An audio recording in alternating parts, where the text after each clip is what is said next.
అందరికీ నమస్కారం. నేను మీ గంటి ఉష. నా మిత్రులకి, శ్రేయోభిలాషులకి, సబ్స్క్రైబర్స్‌కి అందరికీ కృతజ్ఞతలు, శుభాభినందనలు. ఎప్పుడు జనహితవు, ధర్మహితవు, మనహితవు ఇదే ఉంటుంది నా మాటల్లో, నా ప్రసంగాల్లో. ప్లీజ్ ఈ వీడియో పూర్తిదాకా వినండి. విన్నాక మీ కామెంట్స్ తెలియజేయండి. అంతేకాకుండా మీ అమూల్యమైన లైక్ చేయడం, అలాగే మీకు నచ్చితే ఇతరులకు షేర్ చేయడం చేస్తూ ఇలాంటి మరెన్నో ఉపయోగకరమైన వీడియోస్ మీ దాకా చేరాలి అని అంటే ఖచ్చితంగా నా ఛానల్ని సబ్స్క్రైబ్ చేయగలరు. సరేనా? నిన్నన మేము గుడికి వెళ్ళామండి. ఒక గుడికి. ఏదైతేనేమిటి ఒక గుడి. వెళితే అక్కడ అందరం అర్చన కోసం కూర్చున్నాం. పూజ టికెట్లు తీసుకున్నాం. నా ముందు వరుసలో ఒక ఆవిడ కూర్చున్నారు. ఆవిడ కూతురు అనుకుంటాను, లేదా ఒక పిల్లవాళ్ళు కూర్చున్నారు. ఈవిడికి నిజంగా చెప్పాలంటే చాలా లాంగ్ హెయిర్ ఉంది. ఆవిడ ఆ జుత్తు అంతటిని కూడా జస్ట్ మధ్యలో ఇక్కడ ఒక చిన్న క్లిప్ లాంటిది పెట్టి మొత్తం అంతా జుత్తు విడిచిపెట్టేశారు. ఆ గుడిలో ఏంటంటే గాలి వేయడం కోసం ఫ్యాన్ కూడా వేశారు. వేయడంతో ఏమైంది, వెనకాతల కూర్చున్న వాళ్ళ మీద ఈ జుత్తు ఎగురుతోంది. సహజంగా మనకి మన శాస్త్రంలో, మన ధర్మశాస్త్రంలో, మన సంప్రదాయంలో ఏం చెప్తారు అంటే, మొదటి విషయం, జుత్తు విరమోసుకుని ఆడది ఇంట్లో తిరగకూడదు. ఇంట్లోనే తిరగకూడదు అని అన్నప్పుడు గుడిలో తిరగచ్చా? గుడికి రావచ్చా? ఈ ప్రశ్న.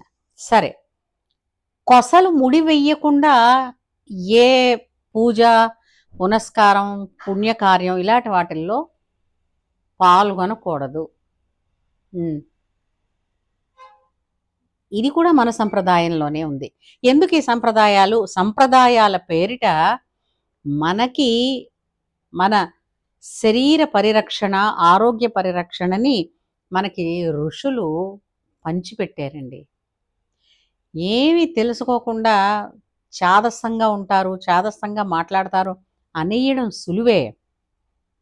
కానీ ఆ చాదస్తం వెనకాల ఏముంది అన్నది ఒకసారి తొంగి చూస్తే మీరు వాళ్ళని మించి, ఇప్పుడు ఎవరైతే మీకు చెప్పారో వాళ్ళని మించిన పర్టికులర్గా మీరు తయారవుతారు. ఎందుకంటారా? ఎందుకంటే దాని వెనకాతలు ఉన్నటువంటి సైన్స్ అలాంటిది కాబట్టి. ఒక విషయం, ఇక మీద నుంచి ఇది విన్న తర్వాత మీరు కూడా అబ్జర్వ్ చేయండి. ఇప్పుడు ఏది కూడా వినదగుని ఎవ్వరు చెప్పినా అని చెప్పారు కదా అని చెప్పేసి మనకు ఉన్నవి 2 చెవులు, కానీ లక్షల మందికి మన చెవులు ఇచ్చేసి ప్రతిదీ ఇన్ఫర్మేషనే తీసుకుంటా ఉంటాం. ఏది తీసుకోవాలి, ఏది వదిలేయాలి, ఏది కావాలి, ఏది అక్కర్లేదు అన్నది మనకు తెలియదు. కానీ సరైన ఇన్ఫర్మేషన్ని తీసుకున్నప్పుడు ఒకసారి ఆలోచించండి, అనలైజ్ చేయండి. అప్పుడు అది అంటే మన ఆలోచనని, మన విచక్షణను కూడా ఉపయోగించాలి. సరే, అదేంటంటే చెప్తాను. విశేషించి జుట్టు విరమోసుకుని ఇంట్లో తిరిగితే అది ఒక అమంగళకరమైనటువంటి చర్య అని మన పెద్దలు చెప్పారు. ఎప్పుడుట జుట్టు విరమోసుకుంటారు అంటే, ఏదైనా అనుకోని హఠాత్ సంఘటన జరిగితే దుఃఖభరితమైనది, ఆ విధంగా ఏడుస్తారు అని. ఇంకో విషయం, ఇంకేదైనా అంటే ఇప్పుడు మనకి వీటికి ఉదాహరణలు ఏంటున్నాయండి? ద్రౌపదిని అంతమంది ముందు ఆమె శిరోజాలు పట్టి లాగి అవమానించారు కురుసభలో. ఆమె ఆ కోపంతో ఏం చేసింది, ఎవరైతే నా మంగళప్రదమైనటువంటి కురుల మీద చెయ్యి వేశాడో తిరిగి వాడి రక్తంతోనే ఈ కురులు ముడి వేయించుకుంటాను అని చెప్పింది. అంటే ఆ రక్తంతో కురులు ముడి వేస్తానని భీముడు ప్రతిజ్ఞ చేశాడు. అంతవరకు ఆమె జుత్తుని విరబోసుకొని అలాగే ఉన్నారు. మరి ముడి పెట్టడం, జడ వేయడం అన్నది చేయలేదు. అంటే ఇక్కడ అర్థమవుతోందా? ఒకరి మీద కోపంతో, ఒకరి వలన పొందినటువంటి అవమాన భారంతో ఆమె జుత్తుని విరబోసుకుంది. ఆ! ఆమె జుత్తు విరబోసుకుంది. ఆ కురువంశం నాశనం అయిపోయింది. అవునా? అందుకని ఎవరైనా ఇంట్లో జుత్తు విప్పి కొసలు ముడి వెయ్యకుండా వదిలేస్తే వెంటనే ఇంట్లో పెద్దలు వెంటనే చూసి ఏమిటది ముడివేయి అని లేదా ఎత్తికట్టు అని ఇలా చెప్పేవారు. అంతేకాకుండా మనం స్నానం చేసి వచ్చిన తర్వాత తలపిడప పూర్తిగా కాసేపైనా ఉంచకుండా గబగబా తీసి అక్కడ పడేసి ఏదో ఒక మనం రబ్బర్ బాండ్ పెట్టేస్తుంటే కొసల నుంచి చిన్నది టపా టపా టపా నీరు పడతా ఉంటుంది. అలాగే జుత్తు చివరల నుంచి నీరు నట్టింట పడకూడదు ఆడపిల్లది. అది కూడా అమంగళప్రదమని చెప్తారు. ఈ 2 అయ్యాయా? దేనికి కూడా చెప్తాం మనం. ఇప్పుడు మనకి సుందరకాండలో అమ్మవారు జడ వేసుకునే కూర్చున్నారు. రావణుడు ఎంత అవమానించినప్పటికీ కూడా ఆమె మంగళప్రదంగానే కూర్చున్నారక్కడ 10 మాసాలు తప్ప అమంగళకరంగా ఆమె ఏనాడూ లేదు. ఒక్కటే ఆమె మరో నూతన వస్త్రాన్ని ధరించలేదు. ఏ వస్త్రంతో అయితే తను తీసుకెళ్ళాడో అదే వస్త్రంతో ఆవిడ కూర్చుంది. కానీ ఆమె జుత్తు విరమోసుకుందా, జడేసుకుందా మనకెలా తెలిసిందండి అంటారా? ఆమె ఇంకా రాముడు వస్తాడో రాడో, రావణుడు 2 నెలల గడువు పెట్టాడు, అంతవరకు బతికుండడం ఎందుకు, ఇప్పుడే చచ్చిపోతానని తన జడతో ఏకవేణి అని తన వేణిని కొమ్మకి కట్టి ఉరి వేసుకునే ప్రయత్నంలో ఉండగా హనుమ మాట్లాడారు ఆమెతోటి, రామకథ చెప్పారు అన్న ఉదంతం వాల్మీకి రామాయణంలో ఉందండి. అంటే చూడండి అక్కడ ఆమె జుత్తు విరబోసుకోలేదు, జడ వేసుకునే ఉన్నారు. ఇంకో విషయం ఇప్పుడు సైన్స్ పరంగా మాట్లాడదాం. జుత్తుని విరమోసుకోవడం వలన ఏంటవుతుంది, మన శరీరంలో ఉండేటటువంటి విద్యుత్ తరంగాల శక్తి, అది మన శరీరానికి పడవలసినటువంటి శక్తి ఏదైతే ఉందో మన శిరోజాల చివరి నుంచి భూమిలోకి వెళ్ళిపోతుంది. అంటే మీరు అక్కడ కూర్చుని సంకల్పం చెప్పి ఏమిటది పూజ, గోత్రం అన్నీ చెప్పి అక్కడ అష్టోత్తరమో సహస్రమో మీరు చేయించుకున్నారు. చేయించుకున్నది ఏమిటవుతోంది, అక్కడ మీరు కూర్చున్న తీరులో మీ వెంట్రుకల నుంచి కిందకి వెళ్ళిపోతుంది. మనం ఎంత తెలివైన వాళ్ళం అంటే కళ్ళ ముందు ఏదైనా జారిపోతూ కనిపిస్తే అయ్యో అని పట్టుకుంటాం. అలాగే మన అకౌంట్లో ఉన్న డబ్బు అనుకోకుండా వెళ్ళిపోతుంటే అదేంటిది, నిన్న ఇంత ఉండాలి కదా, ఎందుకు ఇది ఈ 10 రూపాయలో లేదా ఈ 100 రూపాయలు ఎందుకు తగ్గింది, ఏం ఖర్చు పెట్టామని 100 సార్లు బుక్ తీసి లెక్కెట్టుకుంటాం. 100 సార్లు నిన్న పెట్టిన ఖర్చులన్నీ ఏమిటాయి అని మనం మన అకౌంట్స్ వేసుకుంటాం. అవునా కదా? 10 రూపాయలు కూడా పిచ్చివాళ్ళలాగా పోతే పోనిద్దని కూర్చుంటామా? ఉండమే. 10 రూపాయలు పోతేనే, ₹1 బిళ్ళ పడిపోతేనే మనం వెతుక్కుంటాం కదా. అలాంటిది సలక్షణంగా గుడికి వచ్చి అపారమైనటువంటి ఆధ్యాత్మిక తరంగాలని, ఆ భగవంతుని యొక్క ఆశీర్వచనాల ఫ్రీక్వెన్సీని మీరు గ్రహించి ఇలా కిందకి వదిలేస్తున్నారే, అది తెలియక చేస్తున్నారు. తెలిస్తే భద్రపరుచుకుంటారుగా. ఇందుకే పూర్వకాలంలో స్త్రీకి పెట్టినటువంటి ఆభరణాలన్నీ కూడా ఒకసారి ఆలోచించండి. ఆభరణాలు అవన్నీ అలంకారాలు మాత్రమే కాదు, అవి శరీరానికి ఆరోగ్యాన్ని, పటుత్వాన్ని, ఆ పొంకాన్ని ఇచ్చేవి. చిన్నప్పటి నుంచి వడ్డాణం అన్నది పెడుతూ ఉండడం వల్ల వడ్డాణానికి తగ్గట్టు నడుముని ఉంచుకుని నడుము ఎప్పుడూ సన్నగా ఉంటుంది అని. ఎందుకు లలితా సహస్రనామాలలో అమ్మని వర్ణించడం ఎందుకండి? ఎందుకు అంటే ఎంత వయసు వచ్చినప్పటికీ కూడా స్త్రీ అలా ఉండగలదు, ఉండొచ్చును అని చెప్పడం. కానీ మనం ఏంటంటే అంటే చిన్నప్పుడు అంటే మా అప్పుడు ఏం చేసేవారంటే, పెళ్లి వరకు నువ్వు చక్కగా ఉంటే చాలు, పెళ్ళి అయిపోయిన తర్వాత ఏమీ పర్వాలేదు అలా. అవి ఎందుకంత శ్రద్ధగా చెప్పలేదో కానీ ఆ తర్వాత అందరం ఇలాగ పెళ్ళికి సన్నగానే ఉన్నా, పెళ్లి తర్వాత ఓ 15 ఏళ్ళు 20 ఏళ్ళు కాపురం చేశాక విస్తరించుకుపోతున్నాం. ఉమ్.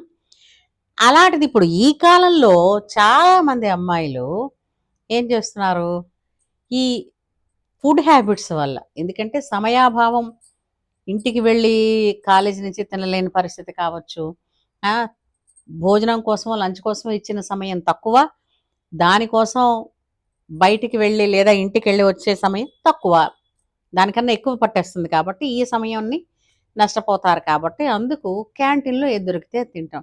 అమ్మ వండినట్టు ఉంటుందా? ఉండదు. అలా అయితే లేని వాళ్ళందరూ ఏం చేస్తారు, బతకాలి కదా, బతకాలి కాబట్టి ఎన్నో రుచులు తినేస్తారు. అవునా?